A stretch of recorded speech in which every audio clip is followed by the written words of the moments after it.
Okay, so what we've got here is we've got a RB30 billet block that we make, and this particular example is what we call a dry deck.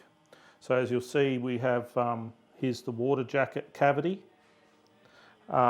which is exactly the same as a standard wet style block, but we have a dry, what we call a dry deck. So as you can see, we don't have any holes in the deck for the water to pass from the water jacket into the cylinder head.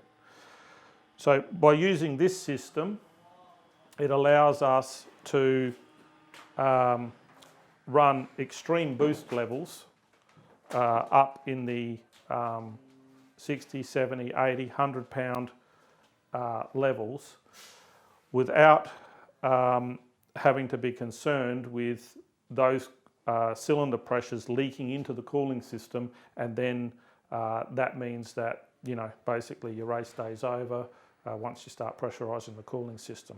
So by having a system like this, it means that we can have you know, those 16, 1700, 2000 horsepower street cars, because there's still adequate cooling for a street car, but you don't have the issues with reliability in relation to the cooling system and the head gasket. So when we use this system, we use one of our firing head gaskets, which I have an example here. So this particular example is for a Mitsubishi 4G64, so a 4G63. So these gaskets are used either in a dry deck or in a solid. So there's the firing itself, and if you come in close there, you'll see that firing has a sort of like a leg on it, a radial leg. And what we do is we machine a receiver groove in the top of the sleeve there, and that locates the ring on the top of the bore. And then the gasket actually fits around it. So the ring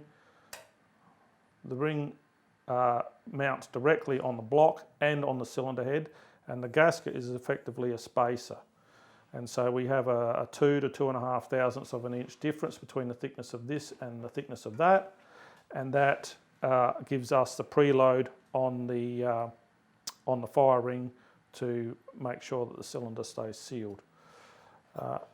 So if we move round to the bottom end, that's our 4-bolt cradle system.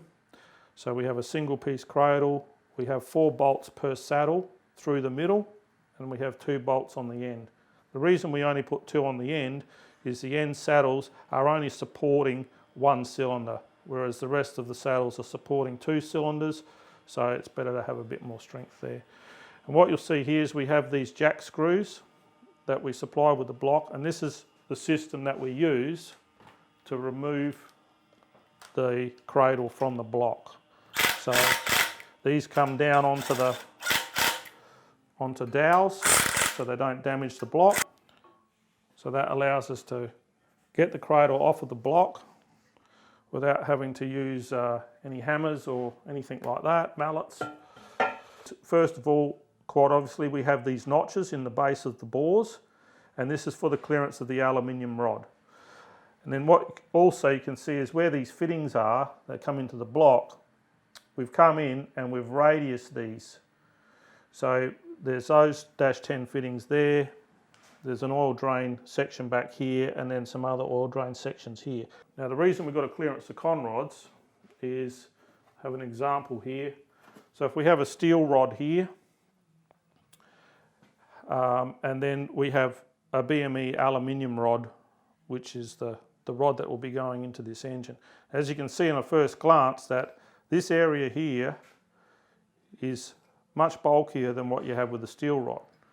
And if you overlay it, you'll see that there is quite a difference there.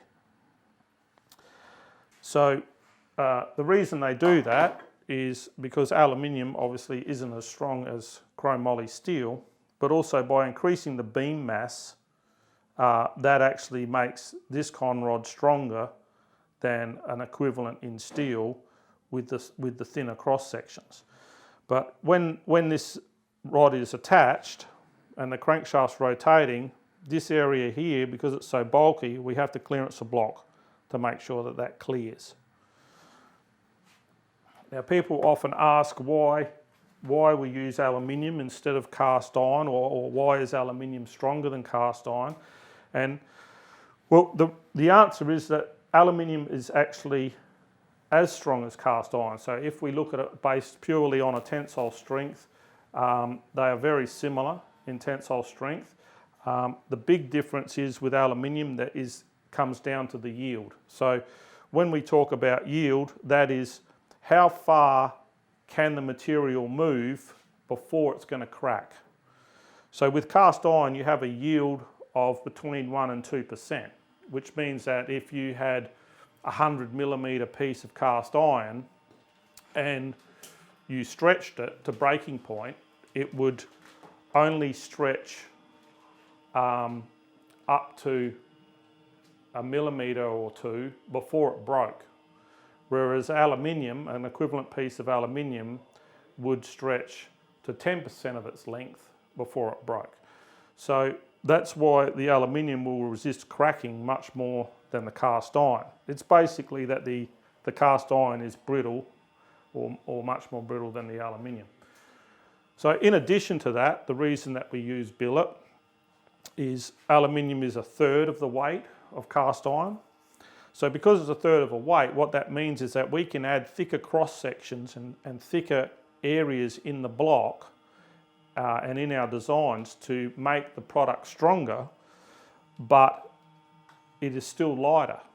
So when we have, say on this RB30, we're talking around a 35 to 40 kilo weight saving, even though the block is substantially stronger than a cast iron.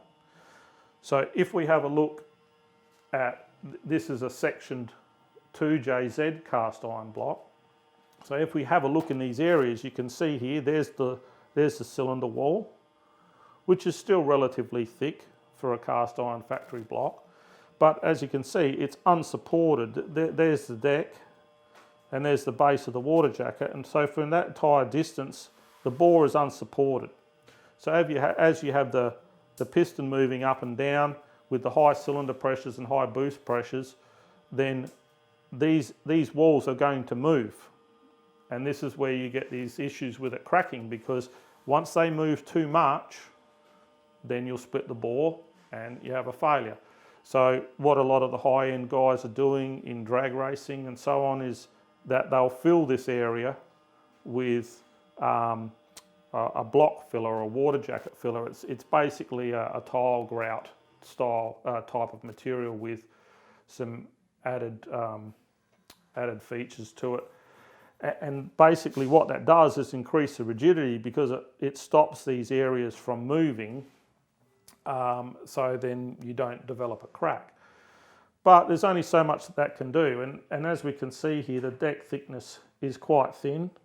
You're probably talking around the 8-9mm thick, and then also the water passes in between the head bolt and the bore and passes between the two bores. So you have all this unsupported area there, and that effectively causes the deck to move around. So when you have an engine at high RPM putting out, 300 or 400 horsepower per cylinder, all this is moving. And so as it moves, then you lose your head gasket seal.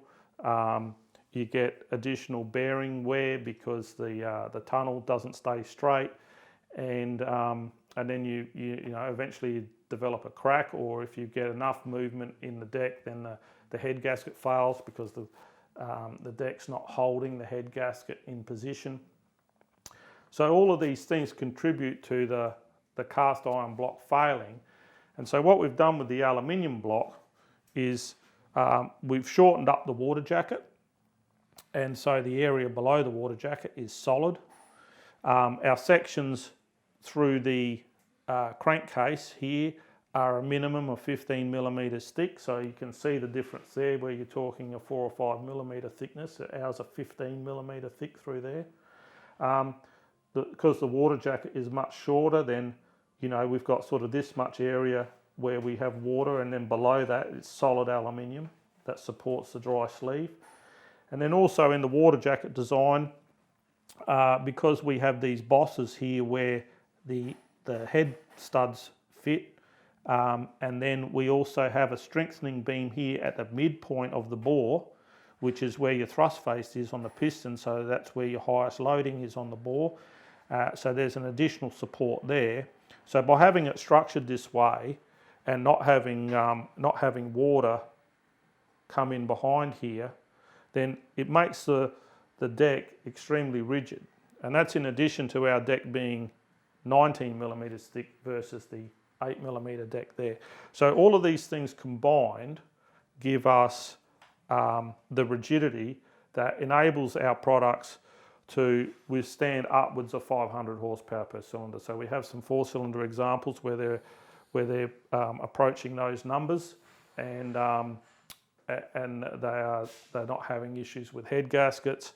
The main bearings are showing no signs of wear, so there's no warping in the tunnel or anything like that.